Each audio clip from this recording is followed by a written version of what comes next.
Hi all, സഹകാരി raise പ്ലസിൻ്റെ പുതിയ ക്ലാസ്സിലേക്ക് എല്ലാവർക്കും സ്വാഗതം. ഇന്ന് നമ്മൾ വേർഡിനകത്ത് ടേംസ് ആണ് പഠിക്കണേ. ആക്ച്വലി ഈ ക്ലാസ് കൊണ്ട് എന്താ ഉദ്ദേശിക്കണേന്ന് വെച്ച് കഴിഞ്ഞാൽ നമുക്ക് എക്സാം പോയിന്റ് ഓഫ് വ്യൂവിൽ നോക്കുന്ന സമയത്ത് ഓരോ ടേമും എന്താണെന്ന് ചോദിക്കാറുണ്ട്. അതിൻ്റെ ഒരു കൺസോളിഡേറ്റഡ് സ്റ്റഡി പോലെ ഇപ്പോൾ എന്താണ് സ്റ്റേറ്റ്മെൻറ്റ് ക്വസ്റ്റ്യൻസും കൂടെ കയറി വരുന്നുണ്ട്. അപ്പോൾ നമ്മളൊരു ഓവറോൾ സ്റ്റഡി എന്നപ്പുറത്തേക്ക് കുറച്ചും കൂടെ എക്സാം ഓറിയൻറ്റഡ് ആയിട്ടുള്ള ഒരു റിവിഷൻ പോലെയാണ് ആക്ച്വലി ഈ ഒരു ക്ലാസ് ഉദ്ദേശിക്കുന്നത്. അപ്പോൾ ഇവിടെ നമ്മൾ ഓരോ ടോപ്പിക്കായിട്ട് ഒരു പെർട്ടിക്കുലർ ഇത്രയും നമ്പർ ടോപ്പിക്കായിരിക്കും നമ്മൾ discuss ചെയ്യുന്നുണ്ടാവുക.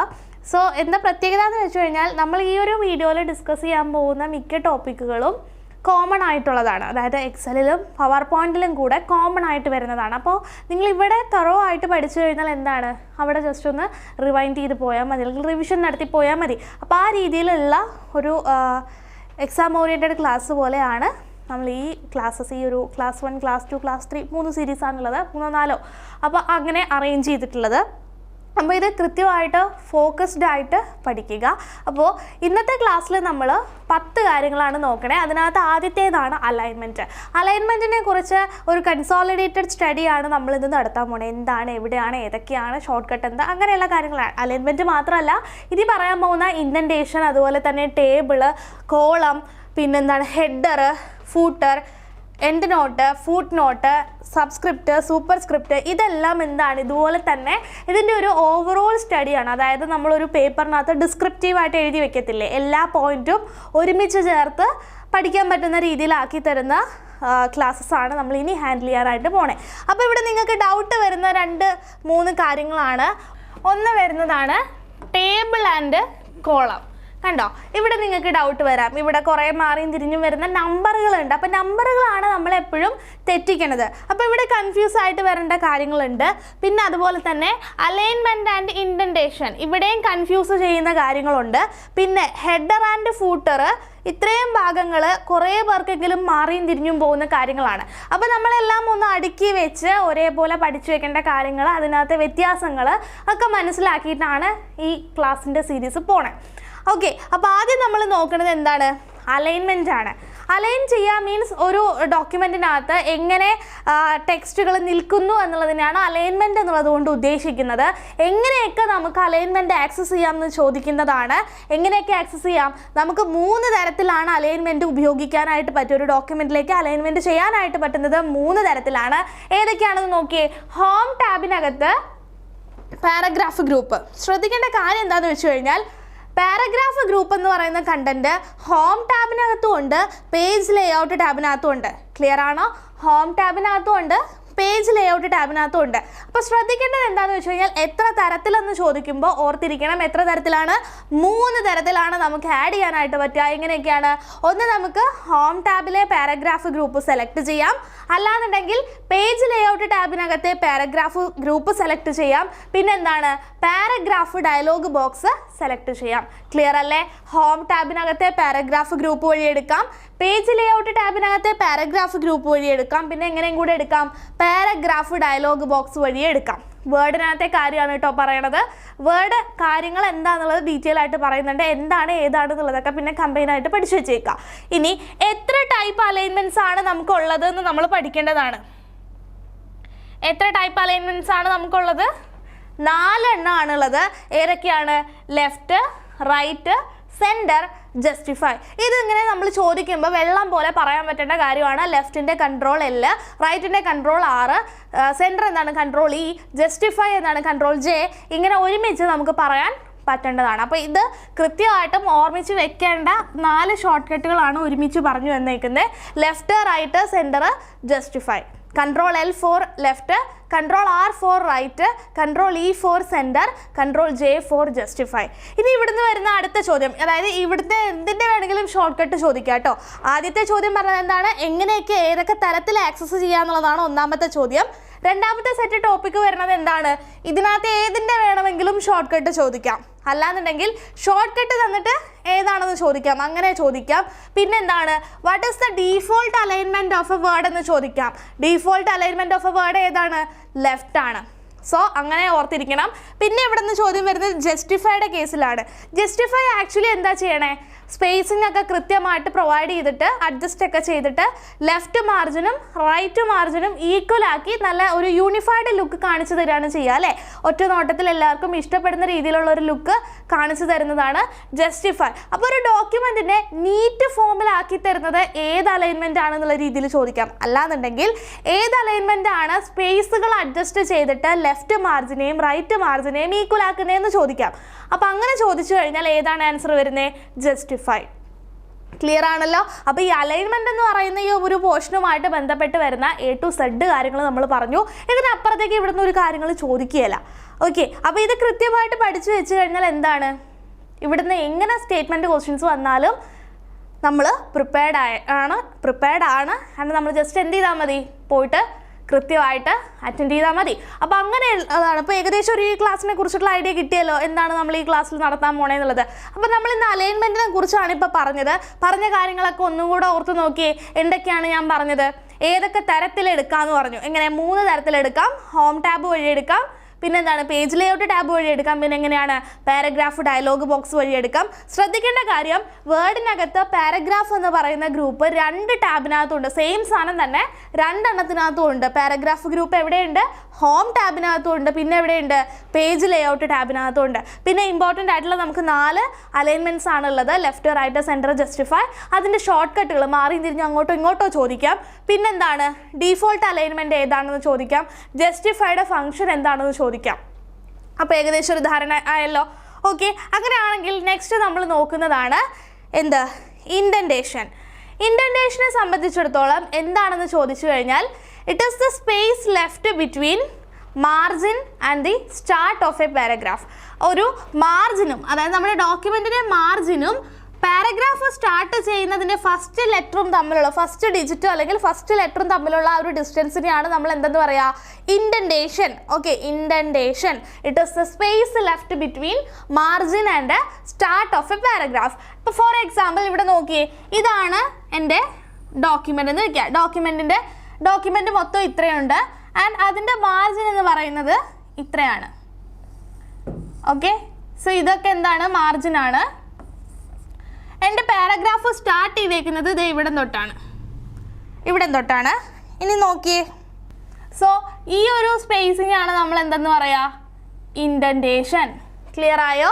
It is the space left between margin and the start of a paragraph. Margin എന്ന് പറയുന്നത് ഇതാണ്, പാരഗ്രാഫ് സ്റ്റാർട്ട് ചെയ്തേക്കുന്നത് ഇവിടെയാണ്. So it is the space left between എന്താണ്? Margin and start of a paragraph എന്ന് പറയുന്ന ഈ ഒരു കൊച്ചു space.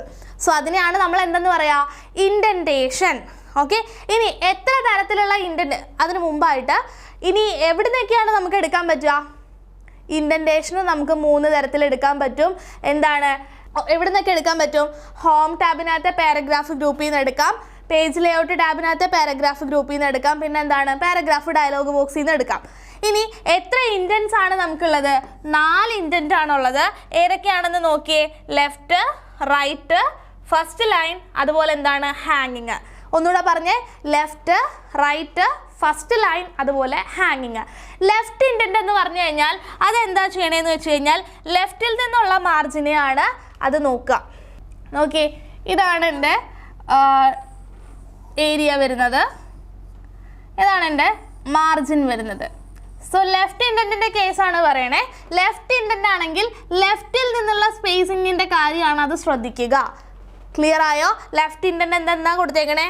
All line of the paragraph are indented in relation to the left margin. Left മാർജിനിൽ നിന്നും എത്ര സ്പേസ് നോക്കുന്നു അല്ലെങ്കിൽ എത്ര സ്പേസ് അകന്ന് നിൽക്കുന്നു എന്നുള്ളതാണ് ആര് ശ്രദ്ധിക്കുക? ലെഫ്റ്റ് ഇൻഡൻറ്റ് ശ്രദ്ധിക്കുക. മനസ്സിലായോ? ലെഫ്റ്റ് മാർജിനിൽ നിന്നും എത്ര സ്പേസ് മാറി നിൽക്കുന്നു എന്നുള്ളതാണ് ലെഫ്റ്റ് ഇൻഡൻറ്റ് നോക്കുക. അപ്പോൾ റൈറ്റ് ഇൻഡൻറ്റോ? റൈറ്റ് മാർജിനിൽ നിന്നും എത്ര സ്പേസ് മാറി നിൽക്കുന്നു, അതായത് ഇവിടുന്ന് ഇങ്ങനെ തിരിച്ചായിരിക്കും. മനസ്സിലായോ? ഇത് ലെഫ്റ്റ്, ഇത് റൈറ്റ്. ക്ലിയർ അല്ലേ? സോ ലെഫ്റ്റ് ഇൻഡൻറ്റ് എന്താ ശ്രദ്ധിക്കണേ? ലെഫ്റ്റ് മാർജിനിൽ നിന്നും എത്ര അകലെയാണ് പാരഗ്രാഫ് എന്ന് മെഷർ ചെയ്യുന്നതാണ് ലെഫ്റ്റ് ഇൻഡൻറ്റ്. റൈറ്റ് മാർജിനിൽ നിന്നും എത്ര അകലെയാണെന്ന് നോക്കുന്നതാണ് റൈറ്റ് ഇൻഡൻറ്റ്. ക്ലിയർ ആണല്ലോ. ദെൻ ഇനി ശ്രദ്ധിക്കേണ്ട കാര്യം എന്താ, ഇനി ഇവിടെ നിന്നുള്ള നമുക്ക് ക്വസ്റ്റ്യൻ പാറ്റേൺ എന്ന് പറയുന്നത് ഈ രണ്ട് കാര്യങ്ങളാണ്. ഫസ്റ്റ് ലൈൻ ഇൻഡന്റ് എന്താണ്, അതുപോലെ ഹാങ്ങിങ് ഇൻഡന്റ് എന്താണ്. ഫസ്റ്റ് ലൈൻ എന്നുള്ള ആ പേരിൽ നിന്ന് കണക്ട് ചെയ്യാനായിട്ട് പറ്റും. ഫസ്റ്റ് ലൈൻ എന്ന് പറയുന്നത് എന്താ, ഒരു പാരഗ്രാഫിൻ്റെ ആദ്യത്തെ ലൈനിനെ മാത്രം കൺട്രോൾ ചെയ്യുന്നതാണ് ഫസ്റ്റ് ലൈൻ. ക്ലിയർ ആയോ? ഒരു പാരഗ്രാഫിൻ്റെ ആദ്യത്തെ ലൈനിനെ മാത്രം കൺട്രോൾ ചെയ്യുന്ന ഇൻഡൻ്റ് ആണ് എന്ത്, ഫസ്റ്റ് ലൈൻ. അപ്പോൾ ഹാങ്ങിങ് പഠിക്കാൻ എളുപ്പമാണ്. ഫസ്റ്റ് ലൈൻ ഒഴികെയുള്ള ബാക്കി പാരഗ്രാഫിൻ്റെ ലൈൻസിനെ കൺട്രോൾ ചെയ്യുന്നതാണ് ആര്, ഹാങ്ങിങ് ഇൻഡന്റ്. ക്ലിയർ ആണല്ലോ. ഫസ്റ്റ് ലൈൻ എന്താ ചെയ്യണേ, പാരഗ്രാഫിൻ്റെ ആദ്യത്തെ ലൈനിനെ മാത്രം കൺട്രോൾ ചെയ്യുന്നതാണ് ഫസ്റ്റ് ലൈൻ. ഹാങ്ങിങ്ങോ, ആദ്യത്തെ ലൈൻ ഒഴികെ ബാക്കി എല്ലാ ലൈൻസിനെയും കൺട്രോൾ ചെയ്യുന്നതാണ് ഹാങ്ങിങ്. ക്ലിയർ ആണല്ലോ. അപ്പോൾ ഇൻഡന്റേഷൻ എന്ന് പറയുന്നത് എന്തായിരുന്നു, it is the space left between margin and എന്താണ് സ്റ്റാർട്ട് ഓഫ് എ പാരഗ്രാഫ്. ഒരു മാർജിനും പാരഗ്രാഫിൻ്റെ സ്റ്റാർട്ടിങ്ങിനും ഇൻ ബിറ്റ്വീൻ ഉള്ള ഒരു ചെറിയ സ്പേസിനെയാണ് നമ്മൾ എന്തെന്ന് പറയുക, ഇൻഡന്റേഷൻ എന്ന് പറയുക. 4 ഇൻഡന്റേഷൻ ആണ് നമുക്ക് അവൈലബിൾ ആയിട്ടുള്ളത്. ഏതൊക്കെയാണ്, ലെഫ്റ്റ്, റൈറ്റ്, ഹാങ്ങിങ്, അതുപോലെ ഫസ്റ്റ് ലൈൻ. ക്ലിയർ ആണല്ലോ. ലെഫ്റ്റ് ഇൻഡന്റ് എന്താ നോക്കണേ, ലെഫ്റ്റ് മാർജിനിൽ നിന്നും പാരഗ്രാഫ് എത്ര അകലെയാണ് എന്നാണ് നോക്കുക. റൈറ്റ് ഇൻഡന്റോ, റൈറ്റ് മാർജിനിൽ നിന്നും പാരഗ്രാഫ് എത്ര അകലെയാണ് എന്നാണ് നോക്കുക. ഇനി ഹാങ്ങിങ് ആൻഡ് ഫസ്റ്റ് ലൈൻ്റെ കേസ് എന്തായിരുന്നു, ഫസ്റ്റ് ലൈൻ ഇൻഡന്റ് ആണെങ്കിൽ എന്താ നോക്കണേ, അത് ഒരു പാരഗ്രാഫിൻ്റെ ഫസ്റ്റ് ലൈനിനെ മാത്രം കൺട്രോൾ ചെയ്യുന്ന ഇൻഡന്റ് ആണ് ഫസ്റ്റ് ലൈൻ ഇൻഡന്റ്. ഇനി ഹാങ്ങിങ്ങോ, ഫസ്റ്റ് ലൈൻ ഒഴികെയുള്ള പാരഗ്രാഫിൻ്റെ ബാക്കി ലൈനുകളെ കൺട്രോൾ ചെയ്യുന്നതാണ് ഹാങ്ങിങ് ഇൻഡന്റ്. ഇത്രയും പറഞ്ഞ കാര്യം ക്ലിയർ ആണല്ലോ. ഇനി നമുക്കിവിടെ 2 ഷോർട്ട് കട്ട്സ് ആണ് പഠിക്കാനുള്ളത്. ആ ഷോർട്ട് കട്ട്സ് എന്ന് പറയുന്നത് ഏതൊക്കെയാണെന്ന് വെച്ച് കഴിഞ്ഞാൽ, ഒന്ന് കൺട്രോൾ എം ആണ്, ഓക്കെ. പിന്നെ വരുന്നത് കൺട്രോൾ ടി ആണ്. ശ്രദ്ധിക്കുക, കൺട്രോൾ എം എന്ന് പറയുന്നത് ടു ക്രിയേറ്റ് ഇൻഡന്റ് എന്നുള്ളതാണ് കേട്ടോ. ഇൻഡന്റ് ക്രിയേറ്റ് ചെയ്യുന്നതിന് വേണ്ടിയിട്ടുള്ള ഷോർട്ട് കട്ടാണ് കൺട്രോൾ എം. കൺട്രോൾ എം കൊടുക്കുന്ന സമയത്ത് നമ്മുടെ ഡീഫോൾട്ട് ഇൻഡന്റ് ഏതാണെന്ന് അറിഞ്ഞിരിക്കണം. ഡീഫോൾട്ട് ഇൻഡന്റ് ഏതാണ്, ലെഫ്റ്റ് ഇൻഡന്റ് ആണ്. സോ നമ്മൾ കൺട്രോൾ എം കൊടുക്കുന്ന സമയത്ത് ഡീഫോൾട്ടായിട്ട് ഏതായിട്ടായിരിക്കും വർക്ക് ചെയ്യുക, ഏതായിരിക്കും, ലെഫ്റ്റ് ഇൻഡന്റ് ആയിരിക്കും. സോ ഡീഫോൾട്ട് ഇൻഡന്റ് ഏതാണെന്ന് ഓർത്തിരിക്കണം. ഡീഫോൾട്ട് ഇൻഡന്റ് ഏതാണ്, ഡീഫോൾട്ട് ഇൻഡന്റ് ഏതാണ്, ലെഫ്റ്റ്. അപ്പം നമ്മൾ കൺട്രോൾ എം കൊടുക്കുന്ന സമയത്ത് ഡീഫോൾട്ടായിട്ട് ഏത് ഇൻഡന്റ് ആണ് വർക്ക് ആവുക, കൺട്രോൾ എം കൊടുക്കുന്ന സമയത്ത് ഏതാ വർക്ക് ആവുക, ലെഫ്റ്റ് ഇൻഡന്റ് ആണ്. ഇനി കൺട്രോൾ ടി എന്തിനാന്ന് ചോദിച്ചു കഴിഞ്ഞാൽ എന്തിനാണ്, ഹാങ്ങിങ്ങിനാണ്. ഓക്കെ, ഹാങ്ങിങ് ആണ്. പഠിച്ചു വെക്കാൻ എളുപ്പത്തിന് ഈ ടി ഇങ്ങനെ തൂക്കിയിട്ടേക്കുക എന്ന് ഓർത്താൽ മതി. ഓക്കെ, ടി ഇങ്ങനെ ഒരു അയയിൽ ഇങ്ങനെ തൂക്കിയിട്ടേക്കുന്നതാണെങ്കിൽ ഇരിക്കുന്നേ. ഓക്കെ, അപ്പോൾ അത് ഓർത്തിരുന്നാൽ മതി. കൺട്രോൾ ടി എന്താണ്, ഹാങ്ങിങ് ഇൻഡന്റ് ആണ്. ക്ലിയർ ആണല്ലോ. ഹാങ്ങിങ് ഇൻഡന്റ് കൊടുക്കാൻ വേണ്ടിയിട്ടാണുള്ള ഷോർട്ട് കട്ട് ആണ് എന്ത്, കൺട്രോൾ ടി വരുന്നത്. ക്ലിയർ ആണല്ലോ. അപ്പോൾ ഇൻഡന്റേഷൻ എന്ന് പറയുന്നത് എന്തായിരുന്നു, കൺസോളിഡേറ്റഡ് എന്ന് പറഞ്ഞേ. ഇപ്പം നോട്ടിനകത്ത് കുറേ കാര്യങ്ങൾ എഴുതി വെച്ചിട്ടുണ്ടാവുമല്ലോ, ഒക്കെ ഒന്ന് പറഞ്ഞേ. ഇത്രയും പഠിച്ചു കഴിഞ്ഞാൽ ഇവിടുന്ന് എങ്ങനെ സ്റ്റേറ്റ്മെൻറ്റ് ക്വസ്റ്റ്യൻസ് വന്നാലും we are capable to do. Clear അല്ലേ? അപ്പോൾ നോക്കിയേ, അപ്പോൾ ഇൻഡന്റേഷൻ എന്താണ് ചെയ്യണേ, എന്താ ചെയ്യണേ, അതായത് സ്റ്റാർട്ട് ഓഫ് എ പാരഗ്രാഫും മാർജിനും തമ്മിലുള്ള സ്പേസിനെയാണ് നമ്മൾ ഇൻഡന്റേഷൻ എന്ന് പറയുക. 4 ഇൻഡന്റേഷനാണ് നമുക്കുള്ളത്. ഫസ്റ്റ് ലൈൻ, ഹാങ്ങിങ് indent, left, right. Default indent ഏതാ പറഞ്ഞേ, ഡീഫോൾട്ട് ഇൻഡന്റ് ഇപ്പം തന്നെ പഠിച്ചു പോയി കഴിഞ്ഞാൽ പിന്നെ റിവിഷൻ നടത്തിയാൽ മതി. കൂടെ പറഞ്ഞേ. ലെഫ്റ്റ് ഇൻഡന്റ് എന്ന് പറയുന്നത് എന്താ, ഡീഫോൾട്ട് ഇൻഡന്റ് ആണ് അല്ലേ. അപ്പോൾ ഡീഫോൾട്ട് ഇൻഡന്റ് എന്ന് പറയുന്നത് ലെഫ്റ്റ് ആണ്. ഇനി റൈറ്റ് എന്താ ചെയ്യണേ, റൈറ്റ് മാർജിനിൽ നിന്നുള്ള സ്പേസ് ആണ് നോക്കണത്. ലെഫ്റ്റ് ഇൻഡന്റോ, ലെഫ്റ്റ് മാർജിനിൽ നിന്നുള്ള സ്പേസ് ഇങ്ങനെയാണ് നോക്കണത്.